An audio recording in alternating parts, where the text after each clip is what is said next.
የሚቀጥለውን ምርጫ ካላሸነፍን ኢትዮጵያን አናገኛትም ስለዚህ በአንድ ቃል ምናምናገረው እናቸንፋለን እንደምትሰሙት ነው ሰውየው ተንቀናል ተደፍረናል በታምኑም ባታምኑም በቁማችን ሞተናል ያለውን ታስታውሳላችሁ መንግስቱ ኃይለማርያም ይሄ ትውልድ የተናቀው የተደፈረው የተዋረደው እንደዛ አሁንም በድጋሚ ድል ለኢትዮጵያዊነት በመቀጠል እስኪ ወደ ኋላ ዘወር ብለን 1917 እናስተውሰው 1917 በኢትዮጵያ አቆጣጠር የዛሬ 101 ዓመተ ምህረት ምንድነው የሚያወራው 1917 ዓመተ ምህረት የነበረች ኢትዮጵያ እስኪ ዞር ብላችሁ እዩ አራንተ ዞር በል ከፊታችን እንዴ እኛ ወደፊት ነው ማየት የምንፈልገው እኛ በ2060 በ2080 በ2050 ምን ደርስበትን ነው የምናየው እውነቴን ነው ኢትዮጵያ ዛሬ ያለችበት የመከራ ጊዜ አስቸጋሪ ወቅት ላይ ነን አሁንም ቢሆን ይህ የመጨረሻው ትውልድ ነው ኢትዮጵያን ለማዳን ይህ የመጨረሻው ትውልድ ነው ልንገራችሁ ይሄ ትውልድ የመጨረሻው ነው እያሉ በ80 ዓመታቸው እኛ የመጨረሻ ትውልድ ነን እያሉ ነው ከነሱ በኋላ ትውልድ የለም በቃ ከዚህ በላይ ንቀት ከዚህ በላይ ውርደት የለም ይሄ የሚሰማው ወጣት ካለ ይምጣና ለራሱ ፖለቲካ ለራሱ ዲሞክራሲ ስለራሱ ሀገር ይታገል አንድ ስንሆን አንድ ሆነ መከራ እየተመላለሰባት ያለች አገራችን ኢትዮጵያን ከመከራዋ እንታደጋታለን እናንተ መከራ ተሸክማችሁ የምትዞሩ መከረኞች እናንተ የራሳችሁ መከራ የከበዳችሁ መከረኛ ፓርቲዎች ኑ ወደኔ ይላችኋል አዲሱ ትውልድ ወደኔ ኑ ከመከራችሁ ገላግላችኋለሁ ይላችኋል አዲሱ ትውልድ ስለዚህ ለብልጽግናም መምከር የምንፈልገው የሰላማዊ ትግል በሮችን በዘጋህ ቁጥር የትጥቅ ትግል በሮችን ነው የምትከፍተው የሰላማዊ ትግል በሮችን ስከፍት ደግሞ ሰላም ሀገር ትሆናለች ምሬ ወዳጁ ተኩሼ መጥቼ 4 ኪሎ ገባለሁ ይላል ዘመነ ካሴ 4 ኪሎን ከሰጡኝ ይደራደራሉ ይላል እናንተ እዚህ የሽግግር መንግስት እንፍጠርና ታጣቂዎች መጥተው ይደራደሩ ትላላችሁ ምንድነው የሚለያችሁ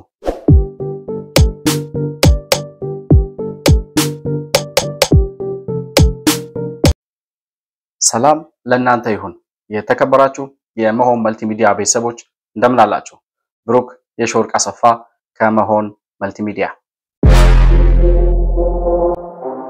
መሆን መልቲሚዲያ ዘረኝነትንና ጥላቻን የሚጸየፍ በሐሳብ የበላይነት የሚያምን እውነትንና ኢትዮጵያዊነትን ለማጽናት የሚተጋ ሚዲያ ነው መሆን መልቲሚዲያን በሱፐር ቻትና በሱፐር ስቲከር እንዲሁም በገንዘብ መደገፍ የምትችሉ መሆኑን በአክብሮት እንገልጻለን ይህን ሚዲያ መደገፍ እውነትንና ኢትዮጵያዊነትን ማጽናት መሆኑን አውቃችሁ ሼር ላይክ ሰብስክራይብ በማድረግ ለሌሎች ተደራሽ ማድረጋችሁን አትርሱ መሆን መልቲሚዲያ የአዲሱ ትውልድ ሚዲያ በዛሬው ፕሮግራማችን አዲስ ተመሰረትን ያሉትን ቅንጅት የተባለውን ስብስብ አስመልክቶ የቅንጅቱን መስረታ ተከትሎ የመስራቾቹ አባላት ፓርቲዎቹ አምስቱ ቅንጅትን ፈጠርን ያሉት ፓርቲዎች የሰጧቸውን መግለጫዎች ተከትሎ ከነሱ መግለጫ በመነሳት የስብስቡን ማንነትና ምንነት መረዳት ስለሚያስችለን እነሱ በሰጡት መግለጫ ላይ እየተነሳን አንዳንድ ሐሳቦችን እያነሳን እየተወያየን ቆይታ የምናደርግ ነው የሚሆነው እስከ ፕሮግራሙ ፍጻሜ ድረስ አብራችሁ እንድትቆዩ በአክብሮት ጋብዛለሁ መሆን መልቲሚዲያን ላይክ ሰብስክራይብ እና ሼር ማድረጋችሁን እንዳትረሱ ለማለት ለማስታወስም እወዳለሁ እና በዚህ ዓመት በዋናነት ትኩረታችን ምርጫና የምርጫውን ሂደት አስመልክቶ ስለሚሆን ከዚሁ ከቅንጅቱ ጋርም በተከታታይ አዳዲስ መረጃዎችን ይዘን የምንመጣ ነው የሚሆነው በዛው መሰረት ዛሬም ፕሮግራማችን ይሄንኑ የቅንጅት መስረታ አስመልክቶ ባለፈው አንድ የሰራነው ፕሮግራም አለ ከዚያ በመቀጠል ደግሞ እነዚሁ ቅንጅቱን መሰረትን ያሉ ሰዎች አምስቱ ፓርቲዎች ማለት ነው ቅንጅቱን መመስረቱን ተከትሎ የሰጧቸው መግለጫዎች አሉና እነሱ ራሳቸው በሚሰጡት መግለጫ የቅንጅቱ ምንነትና ማንነት በደንብ በይፋ ራሳቸው በግልጽ ስለሚነግሩን ከነሱ መግለጫ ላይ እየተነሳን ሐሳቦችን እያነሳን ነው ቆይታ የምናደርገው አሁን እነዚህ የአምስቱ ፓርቲዎች ተወካዮች ማለትም የመኢአድ ኢሃፓ እናት ፓርቲ አማራ ጊዮናዊ ንቅናቄና አንድ ኢትዮጵያ የሚባሉት ፓርቲዎች ናቸው የነዚህ ፓርቲዎች ተወካዮች ወይም ደግሞ አመራሮች ናቸው መመስረቱን የቅንጅትን መመስረት ተከትሎ መግለጫ የሰጡት ማለት ነው የመጀመሪያው አቶ ምርጫው ስንሻው ይባላሉ አቶ ምርጫው ስንሻው ማለት እንግዲህ የአማራ ጊዮናዊ ንቅናቄ መስራችና ሊቀመንበር ነኝ ይላሉ ሰውየው። እና በሰላማዊ ትግል ለመታገል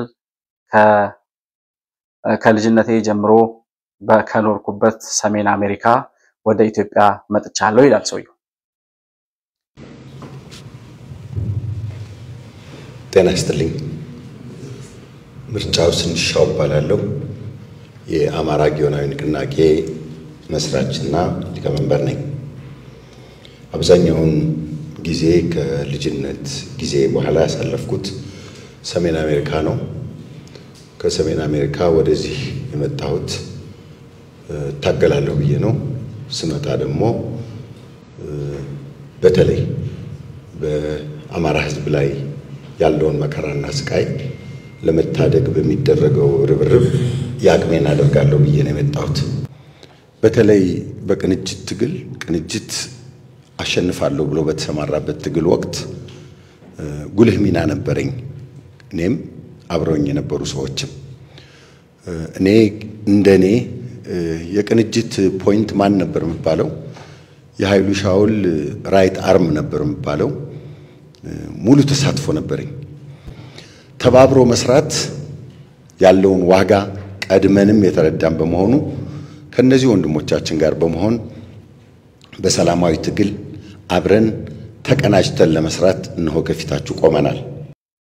ከሰሜን አሜሪካ እዚህ ድረስ የመጣሁት በአማራ ሕዝብ ላይ እየተፈጸመ ያለውን ግፍና በደል ለመታገል በሚደረገው ትግል ውስጥ የአማራን ግፍና ጭቆና ለማስቀረት በሚደረገው ትግል ውስጥ የበኩሌን አስተዋጽኦ ለማድረግ የመጣው ሰው ነኝ ይላል። ከሰሜን አሜሪካ ድረስ ሰሜን አሜሪካ ምድረ በዓለም ላይ ያለ ሕዝብ ከሚኖርባት አገር በስልጣኔ አንደኛ ከሆነች አገር በጣም ስልጡን ሕዝብ ከሚኖርበት አገር መጥቶ እዚህ የዘር ፖለቲካን ይሰብካል። የት ነው አማራ? ነው እኮ በጣም ግራ የሚገባኝ ነገር የትኛው አማራ ነው ግፍና በደል የተጫነበት? እናንተ ከሰሜን አሜሪካ ድረስ መጣችሁ የምታደኑት አማራ የትኛው ነው? አማራ ክልል ተወልደን ያደግነው እኮ እኛ ነን። ግፍና ጭቆና ሲኖር ወያኔን የታገልነው እኛ ነን። አሁን ደግሞ ሁሉም ኢትዮጵያዊ እኩል ሆኖ የሚኖርባት ኢትዮጵያ እየተገነባች ነው። ስለዚህ ከመንግስታችን ጎን ቆመን ሀገራችንን እንገነባለን ብለን እየሰራን ያለን ሰዎች ነን። የእናንተ የዘር ፖለቲካ የዘር ልክፍት ከሰሜን አሜሪካ አክለፍልፎ ኢትዮጵያ ያመጣችኋልና የእናንተ ልክፍት በመርፌ አይድን በወጌሻ አይድን በጸበል አይድን። እናንተ ተለክፋችሁ በመጣችሁ ቁጥር የእናንተን የዘረኝነት ፖለቲካ እየሰማንኛ አእምሮአችን ደነዘዘ። ግን አንድ እንድታውቁ የምፈልገው ነገር እኔ ማለት ኢትዮጵያውያን እንዲያውቁ የምፈልገው ነገር ከሰሜን አሜሪካ ድረስ ከልጅነቴ ከወጣትነቴ ጀምሮ ሰሜን አሜሪካን ያደግኩት የሚል ሰው ከዛ ድረስ መጥቶ የዘር ፖለቲካ ለመስበክ ከዚያ መጥቶ እዚህ የብሔር ድርጅት አቋቁሞ መስራት ከጀመረ የብሔር ፖለቲካ ምን ያክል አዋጭ እንደሆነ ነው የምትገነዘቡት። ምን ያህል አትራፊ እንደሆነ ተረድቶ እንግዲህ እና ኃይሉ ሻውል ጋር አብሬ ነበርኩ ያለ ሰው እሳቸው ጋር አብሬ ያደግኩ ነኝ የእሳቸው ቀኝ እጅ ነበር የምባለው ያለ ሰው ከኢትዮጵያዊነት ወርዶ የጎጥ ጭቃ ያቦካል። እዛ ማፈሪያ አንደኛው ሰውዬ ይሄ ነው። ያ ቅንጅት መሰረትን ካሉት ሰዎች ውስጥ አንዱ አማራ ጊዮናዊ ንቅናቄ የሚባል የአማራ ብሔር ፖለቲካ አቀንቃኝ የነዘመነ ካሴ ቃል አቀባይ ልትሉት ትችላላችሁ። እሺ ባለፈው መጀመሪያ የሰራሁት ቪዲዮ ላይ ምን ሲሉ እንደነበር ነው ሰዎች ነግራቸዋለሁ። በዘንድሮ ምርጫ እንወዳደር የሽግግር መንግስት ነው የምንፈልገው። የሽግግር መንግስት ከሆነም ደግሞ ታጣቂዎቹ መጥተው የሚደራደሩበት የሽግግር መንግስት። ለታጣቂዎቹ የሚከራከረው ማን ነው? ስንሻው ምርጫው ስንሻው የሚባለው ሰውዬ የአማራ ብሔራዊ ንቅናቄ አግን የሚባለው ወይም አብንና አግንን ለዩልኝ። አብን ሳይሆን አግን ነው የአማራ ጊዮናዊ ንቅናቄ ነው የሚባለው እነዚህ። ስለዚህ እዚህ ምርጫ ቦርድ ቁጭ ብሎ ምርጫ የለም ምቹ ሁኔታ የለም ጦርነት ነው ያለው ብሎ ከሰበከ በኋላ ከዛ ታጣቂዎቹ መጥተው እንዲደራደሩ የሽግግር መንግስት የሚጠይቀው አቶ ምርጫው ስንሻው የሚባለው ሰውዬ ከሰሜን አሜሪካ መጥቶ እዚህ የብሔር ፖለቲካ የሚሰብከው ይሄ ሰውዬ። እሺ በሁለተኛ ደረጃ የሚናገሩት ሰው ደግሞ በጣም አስገራሚ ሰው ናቸው። ይሄ የመያድ ኃላፊ ነው ወይም የመያድ ፓርቲ አመራር ነው። አቶ አብርሃም ጌጡ ይባላል። እና ሲጀምር አሁንም ድል ለኢትዮጵያ ብሎ ነው የሚጀምረው። ብቻ እንደዛ እያለ ነው የሚጀምረው ሰውየውና ምን ያክል ቅዠታሞች እንደሆኑ እንድትሰማቸው ነው። ይሄ ሰውዬ በመጀመሪያ የሚያወራውን ልጋብዛችሁና ተመልሼ እመጣለሁ። አሁንም በድጋሚ ድል ለኢትዮጵያዊነት።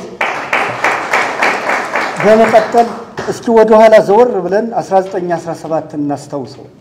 1917 በኢትዮጵያ አቆጣጠር የዛሬ 101 ዓመተ ምህረት ኢትዮጵያ ምንድን ነበረች? የኢትዮጵያ ፖለቲካ፣ የኢትዮጵያ ኢኮኖሚ፣ ኢትዮጵያ ዓለም ላይ የነበራትን ተጽዕኖ በአካል በመንፈስ በቁመና ያሳዩንን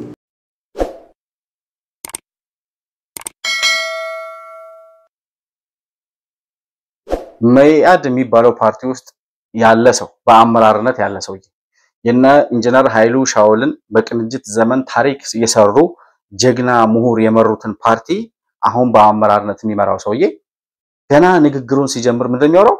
እስኪ በ1917 ኢትዮጵያ ምን እንደነበረች ዞር ብላችሁ አስቡት።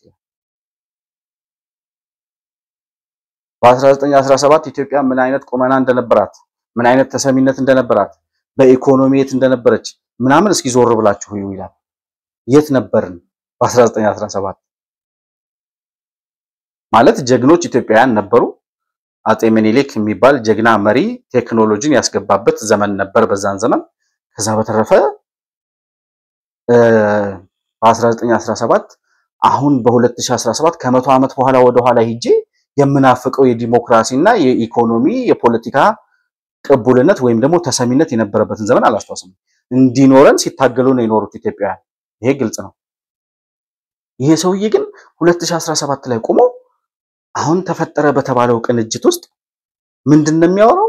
1917 ዓመተ ምህረት የነበረች ኢትዮጵያ እስኪ ዞር ብላችሁ እዩ። ኧረ አንተ ዞር በል ከፊታችን እንዴ! እኛ ወደፊት ነው ማየት የምንፈልገው። እኛ በ2060 በ2080 በ2050 ምን ደርስበትን ነው የምናየው። ተመልሰን በ2017 አንተ ጋዛ ምንድነው የጋርዮሽ ዘመን ምናምን የሚባለው ዘመን ውስጥ ሄደን ጭቃስና ቦካ አንኖርም እንዴ? ምንድነው የሚያወሩት እነዚህ ሰዎች? አሁን ያለንበትን ዘመን አይዋጁም። ለትውልዱ የሚመጥን አመለካከትና አስተሳሰብ ያላቸው ሰዎች አይደሉም የምንለው እኮ ለዚህ ነው። የንግግራቸው ማስጀመሪያ 1917 ዓመተ ምህረት ከ100 ዓመት በፊት የነበረችውን ኢትዮጵያ ያዩ አሁን ያለችው ኢትዮጵያ እንዴት ሆና እንደምትታያቸው ራሱ አላቅም። ለምን እንዳወዳደረው ራሱ አላቅም።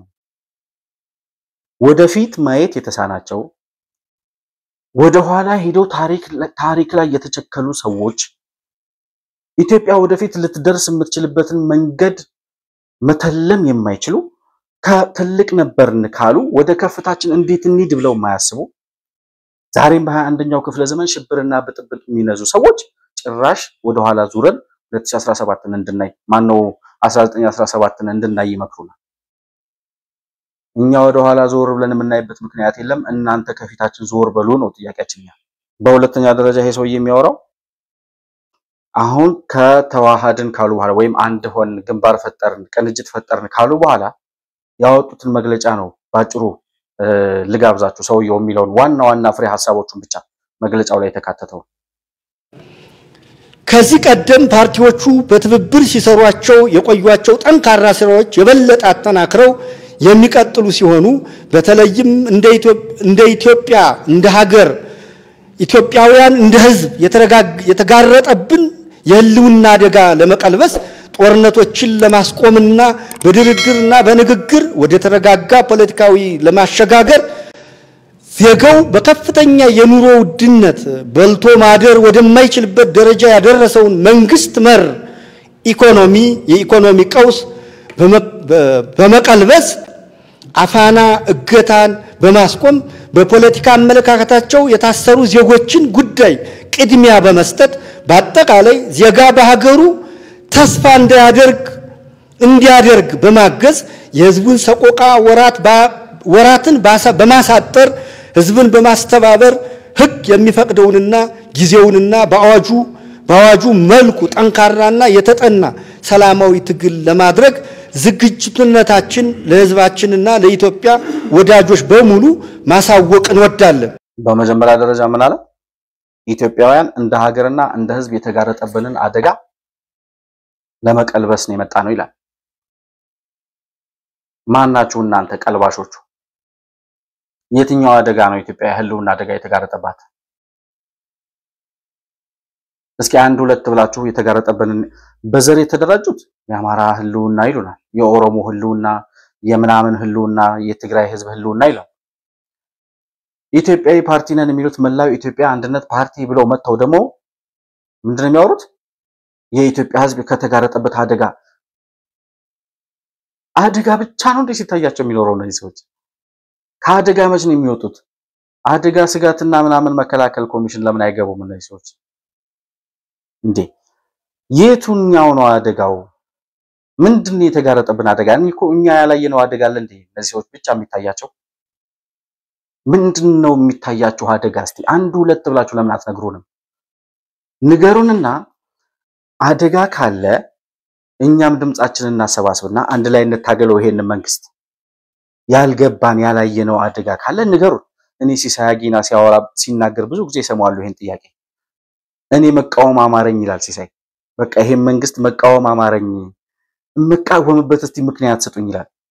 እስቲ ምክንያት ስጡን እንቃወም ማለት ያላየነው አደጋ ተጋርጦባችኋል የምትሉን አደጋ እንደው ለእናንተ ታይቷችሁ እኛ ያልታየን አደጋ ካለ እስኪ ንገሩንና አብረን እንታገለው እስኪ። አደጋ ሽብር መዓት እንዳወረዳችሁ መዓት ይወርድባችኋል ራሳችሁ ላይ እንዴ። እንደዚህ ስለወራኩ ማንም ተከታይ አታገኝም።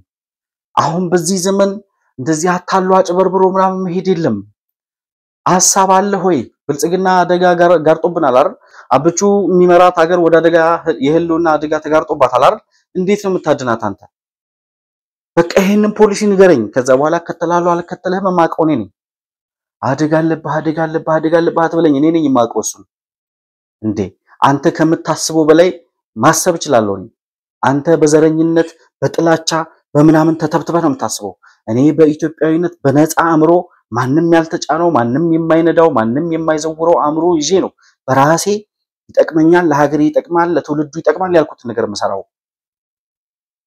አንተ ከጀርባ የተጫነብህን የጠላት ሴራና ተንኮል ተሸክመህ ኢትዮጵያ ላይ አደጋ ለማምጣት አደጋ አለባችሁ እያልክ ታወራለህ። እናንተ ናችሁ አደጋ ላይ ያላችሁት የሚገባችሁ ከሆነ። በሁለተኛ ደረጃ ላይ ጦርነቱን ለማስቆም አሁን እነሱ ይመጡት የተቀናጁት ማለት ነው። በየአካባቢ ያለውን ጦርነት አስቁመን ወደ ሰላምና ወደ ድርድር እናመጣቸዋለን። እንዴት አድርጋችሁ? በሽግግር መንግስት ወይ ፈጣሪ፣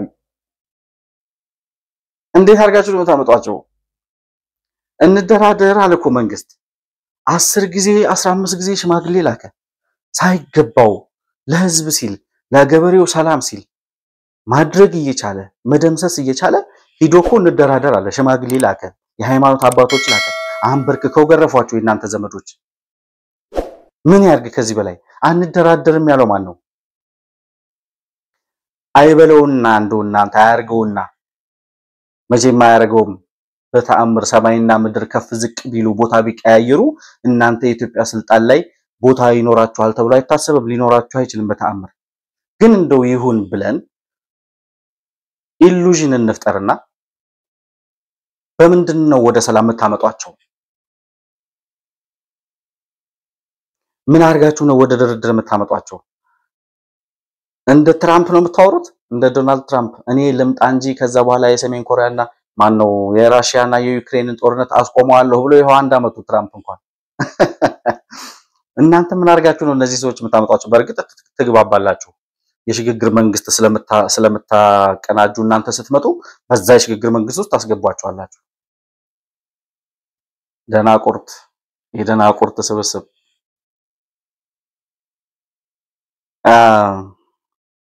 ከዛ ሲቀጥል ምንድነው ያወራው ሰውየው? ዜጋውን በከፍተኛ የኑሮ ውድነት በልቶ ማደር ወደማይችልበት ደረጃ ያደረሰውን መንግስት መሪ ኢኮኖሚ ቀውስ ይላል እንቀለብሳለን ይላል። ቀልባሾቹ የህልውና አደጋውን እንቀለብሳለን፣ ጦርነቱን እንቀለብሳለን፣ የኢኮኖሚውን ሁኔታ እንቀለብሳለን። እንዴት ነው የምትቀለብሱት? እንዴት እንደሚቀለብሱት እነሱ ራሱ ያውቁ። ብቻ እንቀለብሳለን ነው መንግስት መሪ ኢኮኖሚ ቀውስ። እኔ ምርጫ ቦርድ ግን አለ አለ እዚህ ሀገር አሁን የኢኮኖሚ ቀውሱን የህዝቡን የኑሮ ውድነት እያባባሰ ያለው ሆም ብሎ መንግስት በሚሰራው ሸፍጥ ነው። መንግስት መር የኢኮኖሚ ቀውስ ነው ያለው እያሉ ነው ሰዎች። እንዲህ እያሉ ፓርቲ መሆን ይቻላል ወይ እንዴ? አረ ማን ነው ምርጫ ቦርድ ያለው? አረ ብርቱካን ሚደቅሳ መልሱልን ባካችሁ እንዴ! ሰፊ ግልጽ ሜዳ ከፍቶ የሚያስበጠብጠን እኮ ምርጫ ቦርድ እኮ ነው። መንግስት ነው ኢኮኖሚውን እየበጠበጠ ያለው እየረበሻ ያለው። መንግስት መር የኢኮኖሚ ቀውስ ነው ያለው ነው የሚለው ሰውዬ። ምን እስከሚባል ነው የምትጠብቁት? ለአሸባሪዎች ፍቃድ ሰጣችሁ ቁጭ አርጋችሁ ሀገር እየተበጠበጠ እንዲኖር የምትፈቅዱት እኮ እናንተ ናችሁ። እኛም ምን ይደረግ ምን ይበሉ ከዚህ በላይ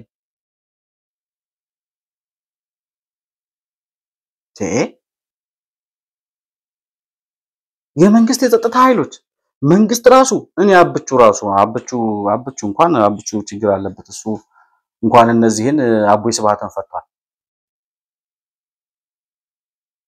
እኔ ምርጫ ቦርድ ህግ አለው፣ መተዳደሪያ ደንብ አለው። የፓርቲዎች መተዳደሪያ ደንብ እንዴት እንደሚመሩ መመሪያ አለው፣ ህግ አለው፣ አንቀጽ አለው። እነዚህ ሰዎች ህግ እየጣሱ ነው። መንግስት መር የኢኮኖሚ ቀውስ አለ እያሉ ነው። እንዴት ነው መንግስት መር ያላችሁት? እስኪ አምጦ ሪሰርች ቢባሉ አንድ ፔጅ ሪሰርች እንኳን አይጽፉም። ግን እንደዚህ እያወሩ ስልጣን የሚይዙ ይመስላችኋል። ነገር ግን እነሱ በሚያወሩት ወሬ ደግሞ የሚወናበድ ህዝብ አለ። ምርጫ ቦርድ ህዝቡ እንዲወናበድ እየፈቀደ ነው ነው ጥያቄ። እነዚህ ሰዎች ምንም ያመጣሉ ብዬ እኮ አይደለም። 10ም 15ም ሰው ለምን ያልሆነ ኢንፎርሜሽን ያውን ደግሞ ህጋዊ ከተባሉ ፓርቲዎች ለምን ይሰማል? ምርጫ ቦርድ ላይ ያለውን ሰውዬ ቀስቅሱልኝ ባካችሁ። እሺ ከዛ ሲቀጥል አፈና እገታ በማስቆም ይላል። በአመለካከታቸው የታሰሩ ዜጎችን ጉዳይ ቅድሚያ በመስጠት ይላል። አፈናና እገታውን እንዴትም ታስቆሙት? አፈናና እገታውን እኮ ለነገሩ እናንተ ናችሁ መሰለኝ የምታስደርጉት። የሆነ ሰው ከዚህ ሲወጣ ትጠቁማላችሁ፣ እየመጡላችሁ ነው ትላላችሁ፣ ታሳግታላችሁ። ከዛ እናንተ ስልጣን ስትይዙ በቃ እኛ ስለወጣን ተውል ትሉ ነው። አሁን ሀገር አደጋ ላይ ናት፣ የኢኮኖሚ ቀውስ አለ፣ ጦርነት አለ፣ አፈናና እገታ አለ። ከዛ ሲቀጥል ምንድን ያለው በአመለካከታቸው የታሰሩ ዜጎች በአመለካከታቸው የታሰሩ ዜጎች አሉ ወይ ሲጀመር? እሺ ኑሩ አሉም ከተባለ እናንተ ብትመጡ እንዴት አድርጋችሁ ነው እነዚህን ችግሮች የምትፈቷቸው ነው እኛ ጥያቄያችን። እንዴት ነው የምትፈቱት? እሺ አለ እንዳላችሁ አለ ብለን እንቀበል ይሄ ችግር። እሺ ግን ምርጫ ፓርቲ የፖለቲካ ፓርቲ ማለት መንግስት ያላደረገውን ነገር ነቅሶ አውጥቶ እኔ ብሆን እንደዚህ አድርጌ አስተካክለዋለሁ የሚል ነው። ይሄ ችግር አለ አትንገሬ። ችግሩን ያውቀዋለሁ ችግሩን እንዴ ስለ ችግር አታውራኝ። ምን መፍትሄ አለ ነው ጥያቄው። ፓርቲ ነኝ ካልክ መፍትሄ ይዘና መንግስት አልሰራውም ብልጽግና አልሰራውም የምትለውን ነገር አውጣና ለዛ እኔ መፍትሄ አለኝ ይሄ መንግስት ሊሰራላችሁ ስላልቻለ እኔ ብመጣ እንደዚህ ያደርግላችኋለሁ ብለና እኔ ብመጣ አመጽ ጠራለሁ ይያልክ ምን ስለሆንክ ነው አንተን ምን መርጦኛ? ያበዳል እንዴ እናንተ ጋር እናንተን መርጦ እኔ አሁን አንድ ሰው የሚመርጣቸው ቢኖር እነዚህን ሰዎች ይገርመኛል። አንድ ሰው ማለት በዘር በምናምን እንደዚህ በቡድን ተዋህዶ ምናምን ሊሆን ይችላል። በቡድን በእውቂያ በትውውቅ በምናምን ይሄ መንግስትን የሚጠላ ምናምን ገብቶ እሺ ሊያደርግ ይችላል። ግን እነዚህ ሰዎች የሚያወሩትን ነገር ሰምቶ አይ እነዚህ ይሻላሉ ብሎ ሳያቃቸው በአካል በጓደኝነት በምናምን ሳይተዋወቁ እንደው ሐሳባቸው መርጦ የሚመርጣቸው ሰው ካለ በጣም ነው የሚደንቀኝ። እዚህ ምድር ላይ እንደሱ የሚደንቀኝ ፍጥረት አይኖርም። ከዛ በኋላ አገሬ ህልውና አደጋ ላይ ናት። ጦርነት አለ፣ ዜጋውን የኑሮ ውድነት ውስጥ ከቶታል። ከዛ አፈናና እገታ አለ። ከዛ በኋላ በማንነታቸው በአመለካከታቸው የታሰሩ ዜጎችን እናስፈታለን ይላል። ይሄን ሁሉ ከላይ የጠቀሳችሁትን ችግር እንዴት እንደምትፈቱት አላችሁ ሆይ? ፖሊሲ አላችሁ ሆይ? እንዴ ፖሊስ ጣቢያ መግባት የነበረባቸው ሰዎች እኮ ምርጫ ቦርድ ገብተው አስቸገሩን እኮ። ችግር ነው የሚያወሩት። ምርጫ ቦርድ ውስጥ ያሉ 103 ፓርቲዎች አሉ። ከ103 ፓርቲዎች 2 ፓርቲዎች ነው ጥራ ካላችሁ የሚጠራው አብንና ኢዜማ። በቃ አለቀ። በዘመናዊ ፖለቲካ በሐሳብ የሚታገሉ ሰዎች እነሱ ናቸው። 90 ስንት ነው? 101 ሽብር ነው የሚያወሩት። ሐሳብ የላቸው፣ ፖሊሲ የላቸው፣ እቅድ የላቸው። መንግስት ያደረገውን ነገር አጠፋ የምትለውን ነገር አብቹ ተሳስቶ ከሆነ ያብቹን ችግር አትንገረኝ፣ እንዴት እንደምታስተካክለው መፍትሄ ይዘና በቃ ዝርዝር አያስፈልግም። ችግሩን የኢትዮጵያ ሕዝብ በደንብ ያውቀዋል። ያለበትን ችግር የኑሮ ውድነቱን እናውቀዋለን። መንግስት እንዴት እየፈታው እንደሆነ እናውቃለን። ከናንተ በላይ ለህዝብ የሚጨነቅ፣ ለህዝብ የሚያስብ፣ ለህዝቡ ደህንነት፣ ለህዝቡ ኑሮ ቀን ከሌት የሚሰራ መንግስት አለ። እንደናንተ በሽብርና በአመጽ ሳይሆን በስራ የህዝቡን ኑሮ ለመቀየር የሚታትር መሪ አለ። ስለዚህ ችግሩን አትንገሩን። ታጣቂዎቹንም በሚገባቸው ቋንቋ ያናግራቸዋል። በማንነት በአመለካከታቸው የታሰሩ ያልካቸው ሰዎች በአመለካከቱ የታሰረ የለም። አሸባሪን የታሰረው አሸባሪን ሲደግፍ ነው የታሰረው። ክርስቲያን ታደለ ነው ለአማራ ፋኖ መረጃ ሲያቀብል ነው የተያዘው። ሂድና ጠይቀው እስር ቤት። ዮሐንስ ቦያለው መንግስት ቢሮ ቁጭ ብሎ የአማራ ክልል ከፍተኛ ባለስልጣን ሆኖ ተሾሞ ከመንግስት ጋር ከፌደራል መንግስት ጋር መጥቶ የሚያወራቸውን ሚስጥሮች እየወሰደ ለፋኖ እያሾለከ መረጃ ይሰጥ የነበረው ዮሐንስ ቦያለውና ክርስቲያን ታደለ ይባላሉ። እነዚህ ሰዎች በአመለካከታቸው ነው ካልከኝ አንተ ያንተ አመለካከት ራሱ የተንሸዋረረ ነው ማለት። በአመለካከቱ የታሰረ ሰው የለም። አሁን እዚህ ላይ የጠቀሳችኋቸውን ችግሮች መንግስት በሚገባቸው ቋንቋ ይመልሳቸዋል። አይመልሳቸውም ካላችሁ ደግሞ ሐሳብ ይዛችሁ እንዲህ አድርገን ብላችሁ ፖሊሲ ይዘና በቃ አንነታረክም ከዛ በኋላ። እሺ አሁን ከዚህ ቀጥሎ የሚያወሩት ደግሞ ማናቸው? አቶ ዶክተር ሰይፈ ስላሴ ይባላል። የእናት ፓርቲ ሊቀመንበር ናቸው ሰውየው። እናት ፓርቲን ታውቁታላችሁ። ባለፈው እናት ፓርቲ እናት የለውም ወይ ብዬ ጠየቅኳችሁ ማለት ነው። የኢትዮጵያ እናቶች እንዲያለቅሱ ዛሬም ሽብር ይጠራል። ስሙ ግን እናት ፓርቲ ነው።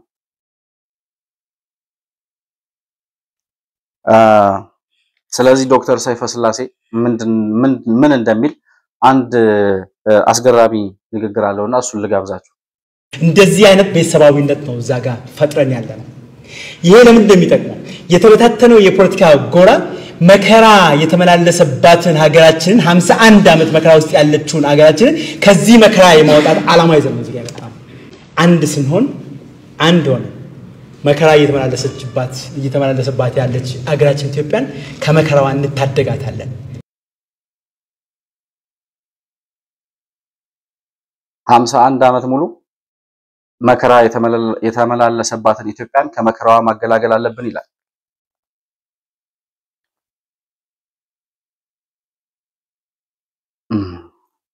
ልራገም ነበር ተውኩት።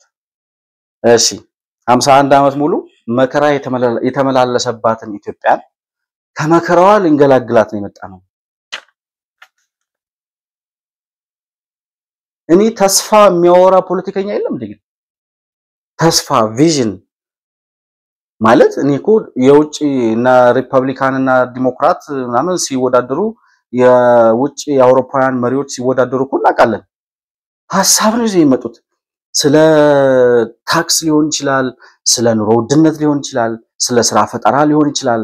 አዳዲስ ሐሳቦች ይዘው መጥተው ህዝብ የሚገዛው ነገር ለህዝብ የተሻለ አሁን ካለው መንግስት ይልቅ እኔ በመጣ እንደዚህ የተሻለ ነገር እሰራለሁ ብሎ ነው የሚመጣው። እንዴ ሀገር አደጋ ላይ ናት። የህልውና አደጋ አለብን፣ መከራ አለብን። እናንተ መከራ ተሸክማችሁ የምትዞሩ መከረኞች፣ እናንተ የራሳችሁ መከራ የከበዳችሁ መከረኛ ፓርቲዎች ኑ ወደኔ ይላችኋል አዲሱ ትውልድ። ወደኔ ኑ ከመከራችሁ ገላግላችኋለሁ ይላችኋል አዲሱ ትውልድ። መከራ ተሸክማችሁ መከራ አታውሩብን። ከመከራ ማትወጡ ሰዎች ናችሁ እናንተ እድሜ ልካችሁ። እኛ ወያኔ ጭኖብን የነበረውን የመከራ ቀንበር ሰብረን ወደ ልዕልናችን እየሄድን ያለን ሰዎች ነን። መከራው የሚታያችሁ ለእናንተ ነው፣ ለተሸናፊዎች፣ ለወያኔ ቃል አቀባዮች። ለነ ልደቱ አያሌውና ለነ ጃዋር ተላላኪዎች ነው መከራው የሚታያቸው። እዛው መከራህን ተሸክመ ተቀመጥ። እንደ ደና ነገር ደና ሐሳብ እንዳለው ሰው ኢትዮጵያን የሚያክል ሀገር በጣም ትላልቅ ምሁራኖች ባሉበት ሀገር እንደው እናንተ እየወጣችሁ አፋችሁን አትክፈቱ፣ አታሰድቡን። ደና ሰው የለም ወይ አታስብሉ። ሀገሩ ላይ ኢትዮጵያን እንመራለን ብለው እነዚህ ሰዎች ሲያወሩ እኮ ሌላው ኢትዮጵያዊ ምሁር ሌላው ኢትዮጵያዊ ወጣት ሐሳብ ያለው አይዲያ ያለው ዘመኑን የኔ ነው የሚለው ወጣት የት ሄዶ ነው የሚያስበው?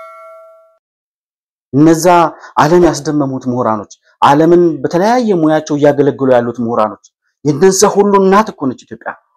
እነሱ ባሉበት ሀገር በ1917 የነበረ ፖለቲካ ሚናፍቀው አብርሃም ጌጡ የሚባል መከራ ወርዶብናል የሚል ፕሮፌሰር ማነው ዶክተር ሰይፈ ስላሴ ዶክተር ነው አሁን ለስሙ።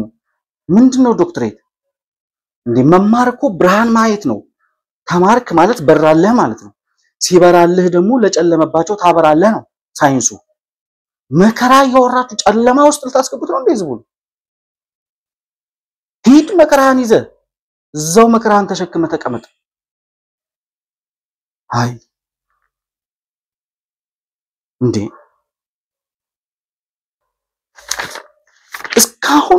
እስካሁን ሶስት ሰው ጋበዝኳችሁ አይደል?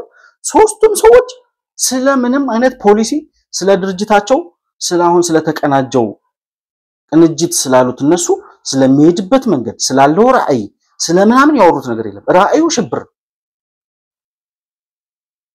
ራዕያቸው ህዝባዊ ቢተኝነትና አመጽ። አንድ ሰው ፖሊሲ ያወራል እንዴ? አንድ የተሻለ ነገር የሚያወራ ሰው ከመካከላቸው ይጠፋል። ዶክተር ተብሎ ምናምን ተብሎ።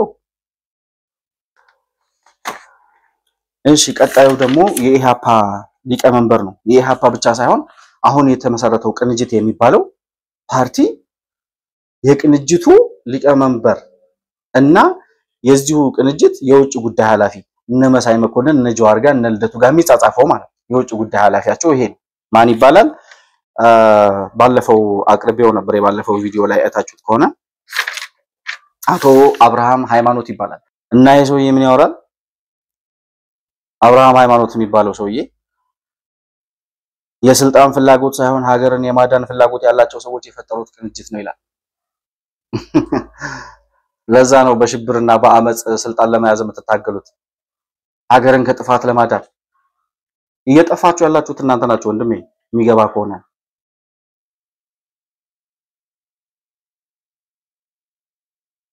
መጀመሪያ ሀገርን ለማዳን ስትመጡ መጀመሪያ እናንተ ተመርመሩ። እናንተ ዳኑና ከዚያ በኋላ የራሳችሁን በሽታ የራሳችሁን መከራ የራሳችሁን ጨለማ ከተላቀቃችሁ በኋላ ማየት ስትችሉ ከዛ በኋላ ለማዳን ትመጣላችሁ። ምድረ በሽተኛ እየተሰበሰበ ኢትዮጵያ ላድን እያለ ይመጣል እንዴ? ኢትዮጵያ በጣም ብዙ የሚያክሟት ብዙ የሚያድኗት ከህመሟ ከስብራቷ ከበሽታዋ ያላቀቋት ያሉ ልጆች አሏት። እናንተን አትፈልጋችሁም በጭራሽ። አንድ የሚፈልጋችሁ ሰው የለም እናንተ። እንኳን አይደለም እንደዚህ ተንበዛበዘ የ1917 ፖለቲካ ያወራህ አይደለም አዲስ ሐሳብ ይዞ መጥቶ ራሱ አሁን ካለው መንግስት ጋር ተወዳድሮ ማሸነፍ ከባድ ነው በጣም። አብቹ የሚመራው መንግስት ያለበትና እናንተ ያላችሁበት ርቀት በብርሃን አመት ቢለካ ራሱ አይደረስበት እንዴ? ለማዳን ኢትዮጵያ መጀመሪያ ዳን። አንተ መጀመሪያ ታከም። እልቂት፣ ሽብር፣ ጦርነት፣ ብጥብጥ አውርቶ ስልጣን የሚያዝበት ዘመን አክትሟል። የለም ሐሳብ አለ ሆይ ነው ጨዋታው። አሁን የኛ ዘመን ፖለቲካ የህወሓት ዘመን ፖለቲካ አይደለም ወዳጄ። ሐሳብ አለ ሆይ ብልጽግና እንዲያረገ ነው እንዲያርገዋል፣ ድህነት ውስጥ ከተዋል፣ ጦርነት ውስጥ አስገብቷል ምናምን። እሺ እንዴት ነው የምታወጣኝ አንተ? ይሄ ሐሳብ ካለና አምጣ፣ አንብብልኝ፣ አስረዳኝ። ከገባኝ ከተላል፣ ካልሆነ ዞር ብል። ስለ እልቂት ስለ ማዳን ስለምናምን አታወራ አንተ ሳትድን መጀመሪያ እንዴ። የኢትዮጵያን ፖለቲካ እኔ ምርጫ ቦርድ ያለው ሰው በሙሉ እብድ ነው እንዴ? ግን ምርጫ ቦርድ የመዘገባቸው ሰዎች በሙሉ እብዶች ናቸው? ወያኔ የሚባል እብድ ተገላገልን ስንል ልደቷ ያሌው የሚባል እብድ ብርቱካን ሚደቅሳ የምትባል ጀግና ሰርዛ ከምርጫ ቦርድ ስታባረርልን ሌላ ፎቶኮፒ ልደቷ ያለው ምርጫ ቦርድ ይግባ። በጣም የሚያሳዝን ነው። ከዚህ ቀጥሎ ምንድነው የሚያወራው ይሄ ሰውዬ? ይሄን ልጋብዛችሁ፣ ይሄን ቪዲዮ ራሱ ሲያወራ ስሙት። ስለዚህ እቺ ሀገር በጠባብ ብሔረተኞች እየተፈተነች ያለች ሀገር ስለሆነች ትብብር በመፍጠር ከጠባብ ብሔረተኝነት ወደ ህብረ ብሔራዊ አንድነት ሁሉም አንድ ወደሚሆንባት ቋንቋ፣ ባህል፣ ሃይማኖት፣ እኩልነት ወደሚረጋገጥበት ምድር ለመቀየርና በሰላማዊ ትግል ጠንክረን ወጥተን ህዝባችንን የተሻለ ነገር ለማሳየት ለህዝባችን የተሻለ ነገር ለማምጣት ቆርጠን ተነስተናል። ትብብራችን በሁሉም ዘርፍ አብሮ ይቆማል።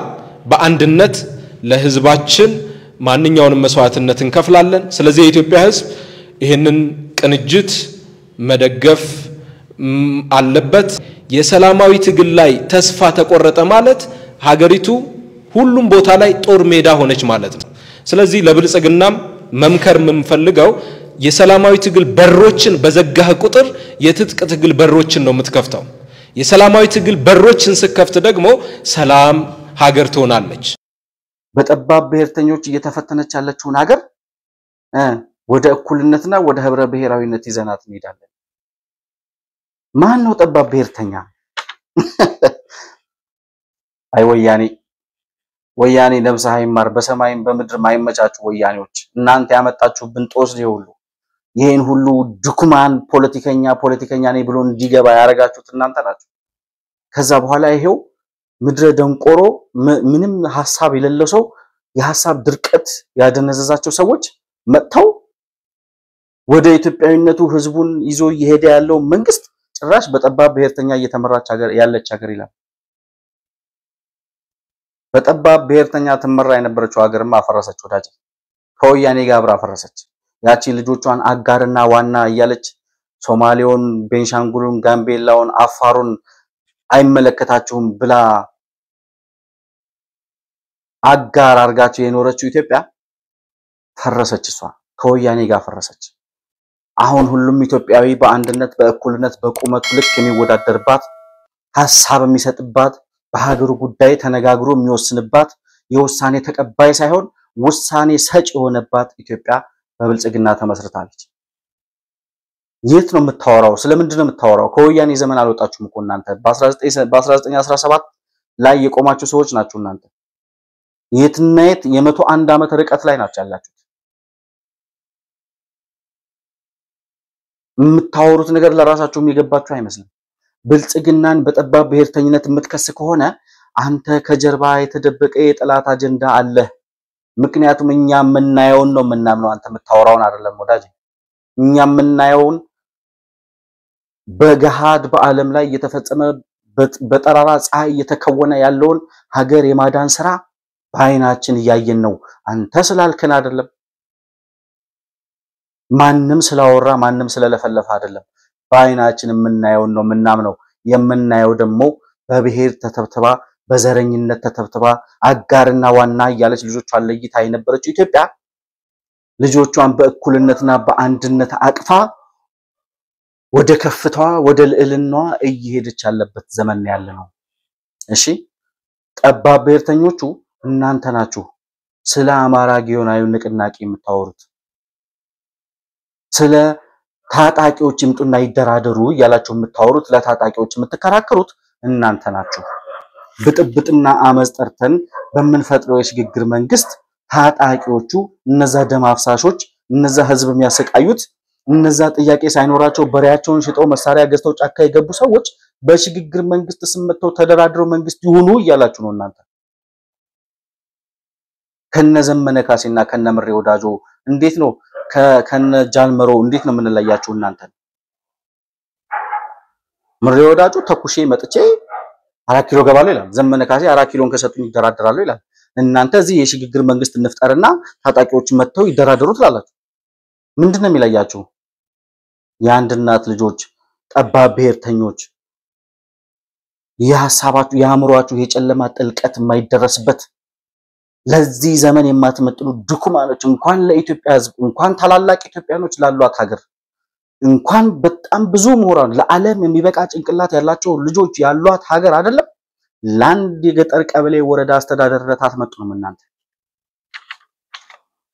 አንድ የመጨረሻ ሰው ያሉ የሚያወሩትን እሱን ልጋብዛችሁና ፕሮፌሰር ዝናቡ አበራ ይባላሉ።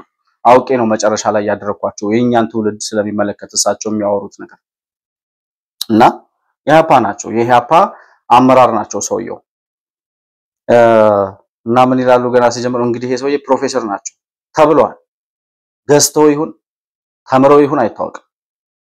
እና ይሄ ሰውዬ ፕሮፌሰር ናቸው። ለማንኛውም ቅንጅቱ ዘግይቷል ይላሉ። ቅንጅቱ ዘግይቷል መፍጠን ነበረብን ይላሉ። ኢትዮጵያ ሳጠፋ ወደ አዘቅት ሳትወርድ አሁን የደረሰብን መከራ እንደዚህ ሳይደራረብብን በፊት መምጣት ነበረብን ይላሉ። እኔ እኮ እነዚህ ሰዎች ራሳቸውን የሚያዩበት የአዳኝነት መንፈስ አንድ ወረዳ እኮ አስተዳድራቁ እንዲሁ እንዳወሩ እንዲሁ እንደበጠበጡ እንዲሁ ፓርቲ እንዳሉ የሚኖሩት የሽግግር መንግስት በቃ ኢህአፓ ከ60ዎቹ ዘመን ጀምሮ ደሞ አያፍርም እኮ ኢህአፓ አመራር የ60 ምናምን ዓመት ታሪክ ያለው ነው ኢህአፓ ይላል። ዳንቆሮ ታሪክ አታውራ፣ ታሪክ ስራ ከሰራ እሺ መጣችሁ ተውት። እሺ እሱን አሁን ቀጣዩን ልጋብዛችሁ። ሰውየው ሰዓትም ላለመውሰድ መጣችኋል። እሺ በቃ መጣችኋል። ቀድመን መምጣት ነበረብን ምናምን እሱን ተውትና አሁን መጣችኋል። ከመጣችሁ በኋላ ምን ልታረጉ ነው ያሰባችሁት እንበላችሁ እስቲ። እዚህ ላይ ምን ይላሉ? እንደውም እዚህ ስብስብ ውስጥ ይላሉ ፕሮፌሰር ማን ነው ዶክተር አረጋዊ በርሄ መጥተው ነበር መጀመሪያ አካባቢ እዚህ ቅንጅት ለመግባት የትዴፓ ሊቀመንበር ማለት ነው። ዶክተር አረጋዊ በርሄ የህወሓት መስራቾች ውስጥ አንዱ የነበሩት ታላቅ ሰው ማለት ነው። እኔ ከማደንቃቸው ሰዎች ውስጥ አንዱ ናቸው እሳቸው። እና እሳቸው መጥተው ነበር ይላል ይሄ ሰውዬ ሊቀናጁ ማለት ነው ቅንጅት ውስጥ። ከዛ መጥተው ሁኔታቸውን ሲያዩዋቸው ሌላ ህወሓት ናቸው እነዚህ። ህወሓትን አልፈልግም ብለው የወጡት ዶክተር አረጋዊ በርሄ ምን ሲሆን አብደው እነዚህ ጋር ይገባሉ። ከዛ መሃል ላይ ምን እንደሆነ ሳናቅ ጠፉብን ይላል። እናንተ ጋር ምን ይሰራል ፕሮፌሰር ዶክተር አረጋዊ በርሄ? ዶክተር አረጋዊ በርሄ ማለት እኮ ወያኔ ከሚባል ገዳይ፣ ዘራፊ፣ ሌባ፣ ዘረኛ ቡድን አካሄዱ አልተመቸኝም ብሎ በአመራርነት የነበረውን የህወሓት አመራርነቱን ለቆ ከኢትዮጵያዊነቱ ጋር ታርቆ የሚኖር ሰው ነው። አንቱ ልበላቸው እሳቸው እንደውም ዶክተር አረጋዊ በርሄ አንቱታም ሲያንሳቸው ነው። እሳቸውን የሚያክል ሰው እናንተ ፓርቲ ውስጥ ምን ይሰራል? የመንደር ልቅምቃሚ ጋር እናንተ ጋር ምን ያደርጋሉ? እሳቸው መጀመሪያም ጉዳችሁን ላይ ብለው ነው የመጡት እርግጠኛ ነኝ። ከዚህ በኋላ ምንድነው የሚያወራው ሰውየው? ኢትዮጵያ ያለችበት መከራ በጣም ከባድ ነው ይላል። ከዚህ ቀጥሎ የሚያወራውን እኔ ከምለው ይልቅ ራሱ ሲለው ልጋብዛችሁ። ቁም ነገር እውነቴን ነው። ኢትዮጵያ ዛሬ ያለችበት የመከራ ጊዜ አስቸጋሪ ወቅት ላይ ነን። አሁንም ቢሆን ይህ የመጨረሻው ትውልድ ነው። ኢትዮጵያን ለማዳን ይህ የመጨረሻው ትውልድ ነው። ልንገራችሁ ከ2018 በኋላ ኢትዮጵያን የሚጠራ ሰው ቁጥር በጣም ትንሽ ነው የሚሆነው። በተለይ ከፍ ብሎ መብረርን እንደ ንስር መቻል አለብን፣ ማወቅም አለብን።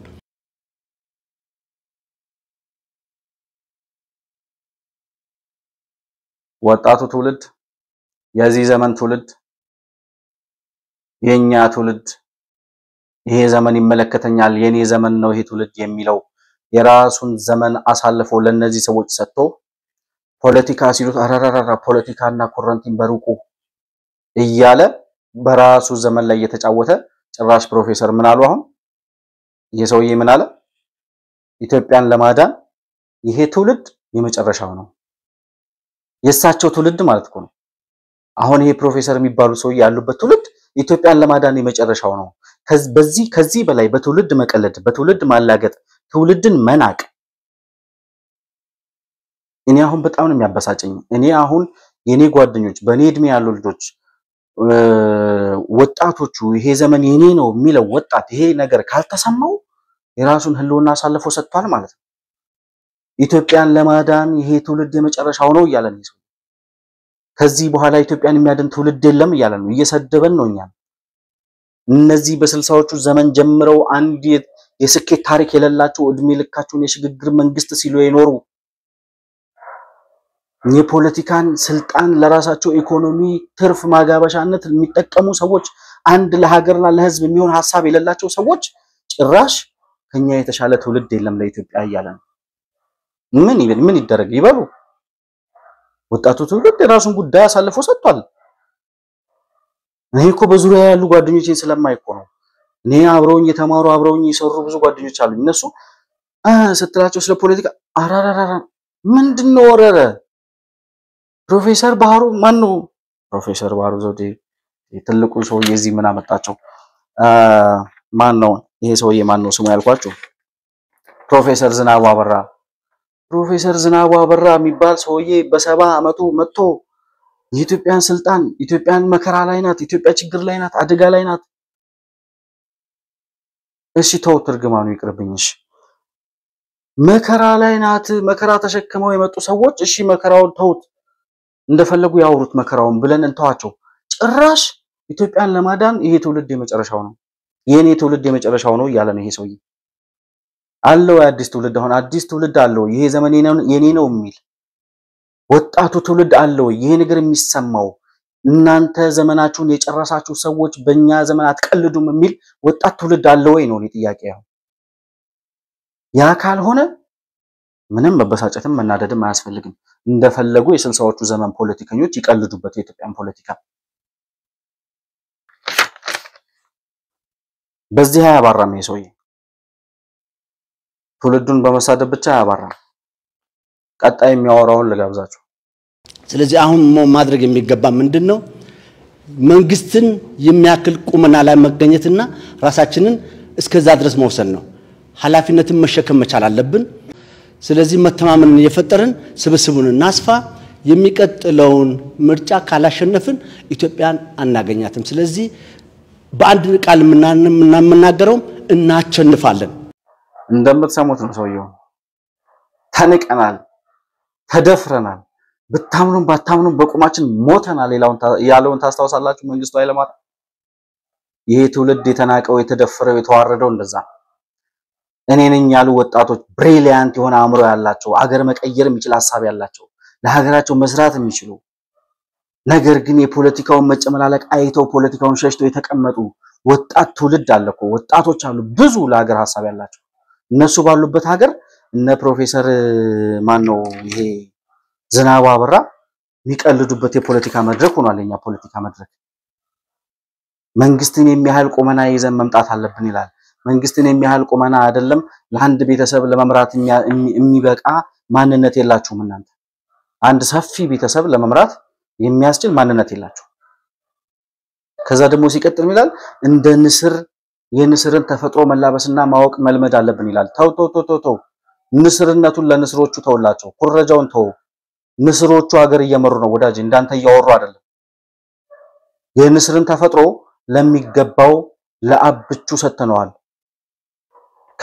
በዚህ ምርጫ ካላሸነፍን አለ ሰውዬ፣ በዚህ ምርጫ ካላሸነፍን ኢትዮጵያን አናገኛትም። ቃል በቃል ያለውን ነው የሰማችሁት። እኔ አይደለሁም ያልኩት ይሄን። እነዚህ ሰዎች እቅዳቸውና አላማቸው ለብቻው እናት ፓርቲ ለብቻው የሚጠራውን አመጽ፣ ኢሃፓ ለብቻው የሚጠራውን አመጽ፣ መኢአድ የሚሉት ለብቻው የሚጠራውን አመጽ አንድ ላይ አድርገን አመጹን እናስተባብር ብለው ነው። ሐሳብ ለማስተባበር አይደለም የመጡት እነዚህ ሰዎች። አመጽ ለማስተባበር አመጽ ለማቀናጀት የአመጽ ጉልበት ለማግኘት ነው የተሰባሰቡት። ካላሸነፍን ኢትዮጵያን አናገኛትም።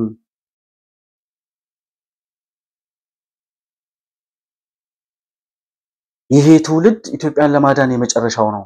አንተን ይሄ መጨረሻ ይሄ ዘመን 2018 ነግሬያቸዋለሁ። የሞት የሽረት ነው ይሄ ዘመን ይሄ አመት። ለምን መሰላችሁ እንደዛ መላችሁ? እንደነዚህ አይነት የከሸፈ አመለካከት ያላቸው ዛሬ ተቀምጠው ከመቶ ዓመት በፊት 1917ን የሚናፍቁ በአዲሱ ትውልድ ዘመን መጥተው በስተርጅና እድሜያቸው ቁርባን ተቀብለው መስጊድ ሄደው ሰግደው መኖር ሲገባቸው አንድ እግራቸውን መቃብር ውስጥ የከተቱት እንደነ ፕሮፌሰር ስም ሊያሳስተኝ ይሄ ሰውዬ እንደነ ፕሮፌሰር ዝናቡ አበራ አይነት ሰዎች አንድ እግራቸውን መቃብር ከተው ቆመው ነገ ከ5 ዓመት በኋላ የሚመጣው ምርጫ ላይ መወዳደር እንደማይችሉ ስለሚያውቁት እኛ ካላሸነፍን ኢትዮጵያን አናገኛትም ይላሉ።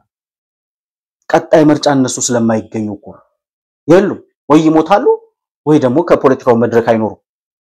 እንዲህ አይነት የሐሳብ ድርቀት ያለባቸው ሰዎች የመጨረሻቸውን ይሄ ምርጫ የወያኔ ርዝራዦች የመጨረሻቸውን ይሄ ዘመን ያን ስለሚያውቁ አሁን ካላሸነፍን ኢትዮጵያን አናገኛትም ይላሉ። አንተን ነው ማናገኝ ወዳጄ። ቀጣይ ምርጫ ላይ ከአንድ ዓመት በኋላ አንተን አናገኝ አትኖርም፣ አትጠራጠር። ቀጣይ ከ5 ዓመት በኋላ ከ6 ዓመት በኋላ ለሚደረገው ሶስተኛ ዙር ምርጫ አትኖርም አንተ። እና አንተ ስለማትኖር ነው ትውልድ የሌለ መሰለ። አንተ ስለማትቀጥል ነው ኢትዮጵያ ማትቀጥል መሰለ። አንተ ወደ መቃብር አፋፍ እየወረድክ ያለ እድሜህን የጨረስክ በሰው ዘመን የምትቀልድ ሰው ስለሆንክ ነው ኢትዮጵያን የሚያድን ትውልድ የሌለ መሰለ። እና እነዚህ ሰዎች የሞት የሽረት ትግል ያደረጉ ነው። የመጨረሻቸው እንደሆነ ያውቁታል። ከዚህ በኋላ እነሱን የሚያሳትፍ ፖለቲካ እንደሌለ ያውቁታል። ትንሽ ከዚህ ፕሮፌሰር ዝናቡ ዝቅ የሚሉት አሁን ያያችኋቸው ሰዎች ራሳቸው እድሜያቸው እንኳን ገና ቢሆን በዚህ አይነት ሁኔታቸው በዚህ አያያዛቸው የኢትዮጵያ ፖለቲካ መድረክ ላይ ሊሳተፉ የሚችሉበት እድል የለም ከዚህ በኋላ። ስለዚህ እቺ መጨረሻቸው እንደሆነች ስለሚያውቁ እንደገና ደግሞ ፕሮፌሰር ዝናቡ የሚባለው ሰውዬ ደግሞ እድሜው ገፍቶ ስለጃጀ ከዚህ በኋላ ከ6 ዓመት በኋላ ለሚደረገው ሶስተኛ ዙር ምርጫ ስለማይደርስ እባካችሁን በቃ እንደምንም አመጽ ቀስቅሱና ይቺን የመጨረሻ እድሜን በቃ ስልጣን ይዤ ልጨርስ እያለ ነው። ሰማይ ዝቅ መሬት ከፍ ቢል ምድርና ሰማይ ቦታ ቢቀያየሩ እንደነ ፕሮፌሰር ዝናቡ አይነት ሰዎች አሁን እንዳያችኋቸው መኢአድ ኢህአፓ ምናምን እንደሚባሉ የከሸፉ የ60ዎቹ ዘመን ፖለቲከኞች የኢትዮጵያ ስልጣን ላይ እድል ፋንታ አይኖራቸውም። ቅንጣት ስባሪ ወንበር አንሰጣችሁም። ለእናንተ አታገኙም። እናንተ አትመጥኑም። ሲጀመር ለኢትዮጵያ ሕዝብ ያላችሁ ግምት የተሳሳተ፣ ለራሳችሁ ያላችሁ ክብር የወረደ፣ ራሳችሁን ለማዋረድ የፈቀዳችሁ ሰዎች ናችሁ እናንተ። ዓለምን ለመምራት የሚችሉ ምርጥ ጭንቅላት ያላቸው ልጆች ያሏትን ሀገር እንደናንተ አይነት የዘቀጠ አመለካከት ያለው ሰው ፓርቲ ነኝ ብሎ ላድናት ሲል ራሱ የኢትዮጵያ ፖለቲካ ምን ያክል በደናቁርት እየተመራ እንደሆነ ነው የሚያሳየው። እና ማሳረጊያ ማደርገው እነዚህን ሰዎች ምርጫ ቦርድ የሚባል ምን እንደምለው ራሱ ግራ ይገባኛል። ምርጫው እንዲታወክ፣ ምርጫው እንዲበጠበጥ፣ ምርጫው በአመጽ እንዲቋጭ የሚፈልጉ ሰዎች ምርጫ ቦርድ ገብተዋል። እነዚህ ሰዎች ሃያ አትሉልንም ወይ? አንደኛው ጥያቄ ነው። በሁለተኛ ደረጃ አዲሱ ትውልድ ይሄ ዘመን የኔ ነው የሚለው ትውልድ፣ የኛ ትውልድ፣ ወጣቱ ትውልድ ወደ ፖለቲካው መድረክ መጥቶ የራሱን ህልውና በራሱ የሚወስንበትን እድል አይቀበልም ወይ? እንደነ ፕሮፌሰር ዝናቡ አይነት እድሜያቸውን የጨረሱ ሰዎች በእኛ ዘመን እየቀለዱበት ይኑሩ ወይ? ይህን ትፈቅዳላችሁ ወይ? ይህን ጥያቄ ብቻ ነው መጠየቅ የምፈልገው። እንደነዚህ አይነት ሰዎች ኢትዮጵያ ከዚህ በኋላ አትኖርም። ይህን 2018 ካላሸነፍን ኢትዮጵያን አናገኛትም። ይሄ ኢትዮጵያን ለማዳን ይሄ ትውልድ የመጨረሻው ነው እያሉ በ80 ዓመታቸው እኛ የመጨረሻ ትውልድ ነን እያሉ ነው። ከነሱ በኋላ ትውልድ የለም። በቃ ከዚህ በላይ ንቀት፣ ከዚህ በላይ ውርደት የለም። ይሄ የሚሰማው ወጣት ካለ ይምጣና ለራሱ ፖለቲካ፣ ለራሱ ዲሞክራሲ፣ ስለራሱ ሀገር ይታገል። ይሄ የመጨረሻ መልእክቴ ነው። ጨርሻለሁ። መሆን መልቲሚዲያን ላይክ፣ ሰብስክራይብ እና ሼር አድርጉ። በሌላ ፕሮግራም እስከምንገናኝ ሰላም በያላችሁበት ለእናንተ ይሁን። መሆን መልቲሚዲያ ዘረኝነትንና ጥላቻን የሚጸየፍ በሐሳብ የበላይነት የሚያምን እውነትንና ኢትዮጵያዊነትን ለማጽናት የሚተጋ ሚዲያ ነው። መሆን መልቲሚዲያን በሱፐር ቻት እና በሱፐር ስቲከር እንዲሁም በገንዘብ መደገፍ የምትችሉ መሆኑን በአክብሮት እንገልጻለን። ይህን ሚዲያ መደገፍ እውነትንና ኢትዮጵያዊነትን ማጽናት መሆኑን አውቃችሁ ሼር፣ ላይክ፣ ሰብስክራይብ በማድረግ ለሌሎች ተደራሽ ማድረጋችሁን አትርሱ። መሆን መልቲሚዲያ የአዲሱ ትውልድ ሚዲያ